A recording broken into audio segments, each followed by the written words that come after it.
എല്ലാവർക്കും വീഡിയോസിലേക്ക് സ്വാഗതം. എല്ലാവർക്കും സുഖമാണെന്ന് വിശ്വസിക്കുന്നു. അപ്പോൾ ഇന്നത്തെ വീഡിയോ തമ്മിൽ കണ്ടിട്ട് തന്നെ നിങ്ങൾക്ക് മനസ്സിലായിട്ടുണ്ടാവും നമ്മളൊരു മെഹന്തി ഉണ്ടാക്കുകയാണ്. അപ്പോൾ ഇത് ചെറുപ്പത്തിലൊക്കെ ഞാൻ എൻ്റെ ചേച്ചിമാരൊക്കെ ഉണ്ടാക്കിയിട്ട് കണ്ടിട്ടുണ്ടെങ്കിലും നഖത്തിൽ എങ്ങനെയാണ് ഇത്രയും കളർ വരുന്നതെന്ന് എനിക്കറിയില്ലായിരുന്നു. അപ്പോൾ ഞാനും യൂട്യൂബിൽ നോക്കിയിട്ടൊന്ന് ട്രൈ ചെയ്തതാണ്. അപ്പോൾ ഫസ്റ്റത്തെ ട്രൈ ഫ്ലോപ്പ് ആയിട്ടുണ്ടായിരുന്നു. അപ്പോൾ ഇത് സെക്കൻഡ് ട്രൈ ആണ്. അപ്പോൾ ഇതെങ്ങനെ ഉണ്ടാക്കിയെന്ന് നിങ്ങൾക്കും കൂടെ ഒന്ന് ഷെയർ ചെയ്യാമെന്ന് വിചാരിച്ചു. അപ്പോൾ അതിന് വേണ്ടിയിട്ട് ഞാൻ എടുത്തിട്ടുള്ളത് ഇതേപോലത്തെ ഒരു പാത്രമാണ് എടുത്തിട്ടുള്ളത്. അതായത് അടിഭാഗം ഇങ്ങനെ ഇച്ചിരി നിരപ്പുള്ള തരത്തിലുള്ളൊരു പാത്രം. പിന്നെ ഇതിനകത്തേക്ക് ഞാൻ എടുത്തിട്ടുള്ളത് കാപ്പിപ്പൊടിയാണ് എടുത്തിട്ടുള്ളത്. പിന്നെ ഞാൻ എടുത്തിട്ടുള്ളത് ശർക്കര എടുത്തിട്ടുണ്ട്. പിന്നെ അതുപോലെ തന്നെ ഞാനൊരു പിടി മൈലാഞ്ചിയും കൂടെ ആഡ് ചെയ്തു. കാരണം ഇവിടെ മൈലാഞ്ചി കിട്ടാനുണ്ട്, അത് കാരണം കൊണ്ട് കുറച്ച് മൈലാഞ്ചി എടുത്തു. എന്നിട്ട് ഇതുപോലത്തെ ഒരു പാത്രം വേണം, അല്ലെങ്കിൽ ഇച്ചിരി ഇങ്ങനെ കുണ്ട് പോലെയുള്ള ഒരു ഗ്ലാസ് വേണം.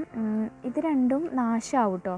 അപ്പോൾ പഴയത് എന്തെങ്കിലും ഉപയോഗിക്കാത്തത് വേണം എടുക്കാനായിട്ട്. പിന്നെ അതിൻ്റെ മേലെ വെക്കാനായിട്ട് എയർ കടക്കാത്ത ഏതെങ്കിലും ഒരു പാത്രം വെക്കണം. അതായത് വെള്ളം കൂടെ വെക്കാൻ പറ്റുന്ന രീതിയിൽ. അപ്പോൾ ഞാനിതെല്ലാം കൂടെ ഇതിനകത്തേക്ക് ഇട്ടിട്ടുണ്ട്. എന്നിട്ട് ഇതിൻ്റെ അരികത്തേക്ക് ഇങ്ങനെ ഒതുക്കി വെക്കുകയാണ് ചെയ്യുന്നത്. ഇതിനകത്ത് ഒരു സംഭവം കൂടെ ഞാൻ ആഡ് ചെയ്തിട്ടുണ്ട്, പക്ഷേ ഞാനതിപ്പോൾ കാണിക്കാനായിട്ട് മറന്നുപോയി. അപ്പോൾ ഇതിലേതെങ്കിലും ഒന്ന് ഇട്ടാൽ മതി. അതായത് ഒന്നല്ലെങ്കിൽ ശർക്കര അല്ലെങ്കിൽ പഞ്ചസാര. അപ്പോൾ ഈ പഞ്ചസാര എന്ന് പറഞ്ഞു കഴിഞ്ഞാൽ കഴിഞ്ഞ ഓണത്തിന് ഞാൻ എല്ലാ സാധനങ്ങളും ഇങ്ങനെ പൊട്ടിച്ചിട്ട കൂട്ടത്തിൽ എൻ്റെ കയ്യിൽ നിന്ന് പഞ്ചസാര തട്ടിപ്പോയി, മണ്ണിൽ പോയി. അപ്പോൾ അതൊക്കെ ഞാൻ എടുത്തിട്ട് മണ്ണിൽ മീൻസ് നിലത്ത് പോയി. അപ്പോൾ കുറച്ച് അത് ഉപയോഗിക്കാൻ പറ്റാത്ത അപ്പോൾ ഞാൻ എടുത്ത് വെച്ചിട്ടുണ്ടായിരുന്നു. അപ്പോൾ അതിൻ്റെ ഒരു ആവേശത്തിലാണ് വീണ്ടും ഇതെടുത്തൊന്ന് ട്രൈ ചെയ്യുന്നത്. ഇതൊക്കെ ഇതേമാതിരി സൈഡിലോട്ട് മാറ്റി വെക്കുന്നുണ്ട്. ഇനി നിങ്ങളുടെ കയ്യിൽ മൈലാഞ്ചി ഇല്ലെങ്കിലും കാപ്പിപ്പൊടി ഇല്ലെങ്കിലും ശർക്കര ഇല്ലെങ്കിലും ഒരു പ്രശ്നമില്ല. പഞ്ചസാരയും ജീരകവും വെച്ചിട്ട് ഈ സെയിം മെത്തേഡിൽ തന്നെ ചെയ്യാം. കാരണം എൻ്റെ ചേച്ചിമാർ ഉണ്ടാക്കിയെന്ന് പറഞ്ഞില്ലേ, അവർ പഞ്ചസാരയും ജീരകം വെച്ചിട്ടാട്ടോ ഉണ്ടാക്കിയിട്ടുള്ളത്. അപ്പോൾ ഇത് കണ്ടില്ലേ, എൻ്റെ കളറൊരു വ്യത്യാസം കണ്ടില്ലേ, ഈ പഞ്ചസാരയുടെ അത് നിലത്ത് വീണിട്ട് മണ്ണും കൂടെ കുഴഞ്ഞതാട്ടോ. അപ്പോൾ ഇതാ ഇങ്ങനെയാക്കി ഇട്ടിട്ടുണ്ട്. ഇനി ഞാനതിൻ്റെ സെൻറ്ററിലൊരു പാത്രം വെച്ചിട്ട് ഇപ്പോൾ കാണിച്ചു തരാം. ഇപ്പോൾ ഞാൻ എടുത്തിരിക്കുന്നത് ഞാൻ പറഞ്ഞില്ലേ, ഇതേപോലത്തെ ഒരു പന്നയാണ്, പഴയ ഒരു പാത്രമാണ് എടുത്തിട്ടുള്ളത്. ഇനി ഇതിൻ്റെ മീതേക്ക് ഞാനൊരു ചോറ്റും പാത്രത്തിൻ്റെ മൂടിയാണ് ഇങ്ങനെ വെച്ചിട്ടുള്ളത്. നിങ്ങൾക്ക് വേണമെന്നുണ്ടെങ്കിൽ ഇങ്ങനെ വെള്ളം കൊള്ളുന്ന പാത്രം ഉണ്ടല്ലോ, വെള്ളം വെക്കാൻ പറ്റുന്ന പാത്രം വെക്കാം. അപ്പോൾ ഞാനിത് ഇതങ്ങനെ വെച്ചിട്ട് ഇതിൻ്റെ മീതെ ഞാൻ ഐസ് ക്യൂബാണ് വെക്കുന്നത് കേട്ടോ. ഞാൻ ഐസ് ക്യൂബ് വെക്കാനായത് കാരണം കൊണ്ടാണ് ഇതേപോലത്തെ ഇത്രയും വക്ക് കുറവുള്ളത് എടുത്തത്. ഇതിപ്പോൾ നിങ്ങൾ ഈ വായവട്ടത്തിൻ്റെ അത്രയ്ക്കും ഉള്ള പാത്രം എടുക്കുകയെന്നുണ്ടെങ്കിൽ അതിനകത്തേക്ക് വെള്ളം ഒഴിക്കുക.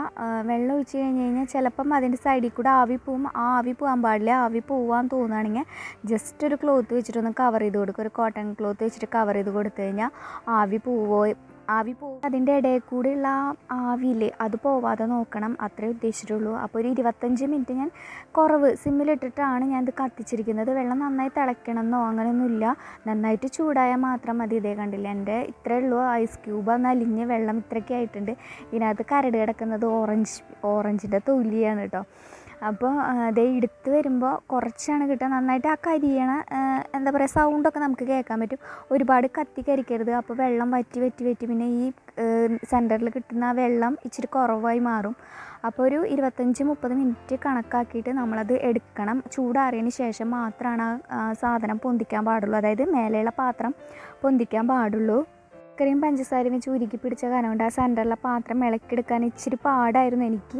അപ്പോൾ ഞാൻ എന്താ ചെയ്തതെന്ന് വെച്ച് കഴിഞ്ഞാൽ ഓവർ എക്സൈറ്റ്മെൻറ്റ് കാരണം കൊണ്ട് ഞാൻ എന്ത് ചെയ്തു, അത് ഇതുപോലെ ഒരു ടീസ്പൂൺ വെച്ചിട്ട് ധാരിക്കണ ഒരു കുഞ്ഞ് പോൺസിൻ്റെ പാത്രത്തിലോട്ട് മാറ്റിയാണ് ഞാൻ ചെയ്തിട്ടുള്ളത്. അത് കഴിഞ്ഞിട്ട് പയ്യനെയാണ് ഞാൻ ആ പാത്രം ഇളക്കി പറിച്ചെടുത്തത്.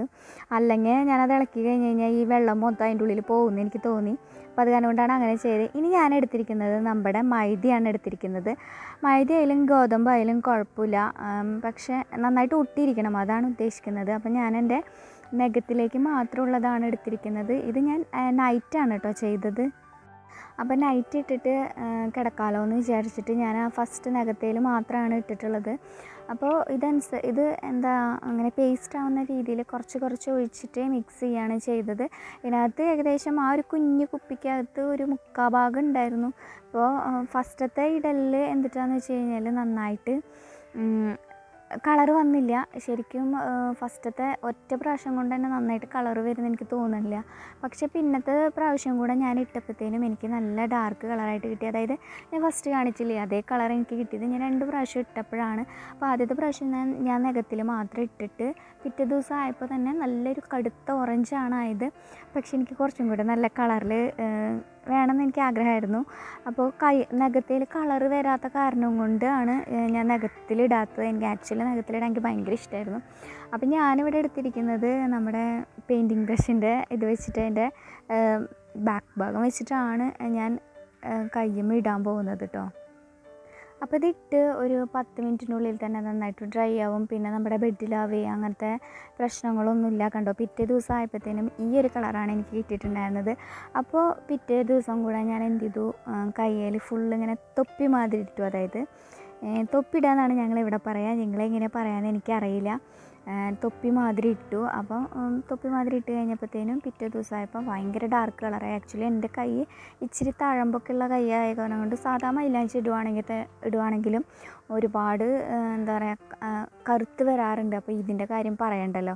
അപ്പോൾ ഫസ്റ്റത്തെ പ്രാവശ്യം ഞാൻ ഇട്ടപ്പോൾ എൻ്റെ കൈൻ്റെ ഇടയിൽ ജസ്റ്റ് ഒരു കുഞ്ഞൊരു റൗണ്ട് ഇട്ടിട്ടുണ്ടായിരുന്നു. പിന്നത്തെ പ്രാവശ്യം ഇട്ടപ്പോൾ അത് ആ റൗണ്ട് കുറച്ചും കൂടെ വലുതാക്കി ഇട്ടു. അപ്പോൾ അത് നിങ്ങൾക്ക് കൈൻ്റെ അടിയിൽ നോക്കി കഴിഞ്ഞാൽ അറിയാം. ഫസ്റ്റത്തേൻ്റെയും രണ്ടാമത്തേൻ്റെയും ആ പാട് വേറെ വേറെ ആയിട്ട് കാണാം. കണ്ടില്ലേ? പണിയെടുക്കാത്ത കുട്ടികളാണെന്നുണ്ടെങ്കിൽ ഒരാഴ്ച വരെ ഈ കളർ നിൽക്കും. പക്ഷേ എല്ലാ പണിയെടുക്കുന്നവരാണെങ്കിൽ 2 ദിവസത്തിനുള്ളിൽ ഈ സംഭവങ്ങളൊക്കെ പൊളിഞ്ഞ് പോയി ഒരു ലൈറ്റ് ഓറഞ്ച് കളറാവും. പിന്നെ അതൊക്കെ പോവും. അപ്പോൾ പക്ഷേ നഖത്തുമ്മത്തെ ഇങ്ങനെ തന്നെ നിൽക്കും കേട്ടോ. കണ്ടില്ലേ? ഇതേപോലെ ആയിട്ടുണ്ട്. അപ്പോൾ ഇത്രയേ ഉള്ളൂ ഇന്നത്തെ വീഡിയോ. നിങ്ങൾക്ക് എല്ലാവർക്കും ഇഷ്ടമായെന്ന് വിചാരിക്കുന്നു. ഇഷ്ടമായിട്ടുണ്ടെങ്കിൽ ലൈക്ക് ചെയ്യാനും കമൻറ്റ് ചെയ്യാനും സബ്സ്ക്രൈബ് ചെയ്യാണ്ട് ആരെങ്കിലും കാണുന്നുണ്ടെങ്കിൽ സബ്സ്ക്രൈബ് ചെയ്യാനും മറക്കരുത്. അപ്പോൾ അടുത്തൊരു വീഡിയോയിൽ കാണാം. അതുവരേക്കും ബൈ.